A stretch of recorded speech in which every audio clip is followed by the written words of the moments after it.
ច្បាប់ការពារជីវិតនៃច្បាប់ទាំង88 ត 17 នៅតាមប្រលានយន្តហោះ ស្ថានីយរថភ្លើង គយ ឬកន្លែងឆ្លងកាត់ព្រំដែន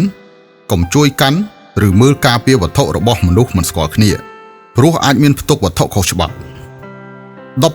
18 នៅឲ្យឆ្ងាយពីមនុស្សស្រីដែលមករកអ្នកដោយខ្លួនឯងអ្នកដឹងពីរូបសម្រស់របស់អ្នកច្បាស់ណាស់ប្រសិនបើមនុស្សស្រីមករកអ្នកមុន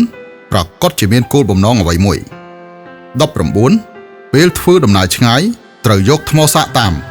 ប្រសិនបើថ្មសាកអស់ហើយគ្មានកន្លែងសាកពេលទូរស័ព្ទនៅសល់ថ្ម 30% កុំលេងទូរស័ព្ទទៀតទុកថ្មបន្តិចសម្រាប់ពេលមានអាសន្ន 20 កុំតាក់ទងសង្សាររបស់មិត្តភ័ក្តិនិងមិត្តភ័ក្តិរបស់សង្សារអ្នក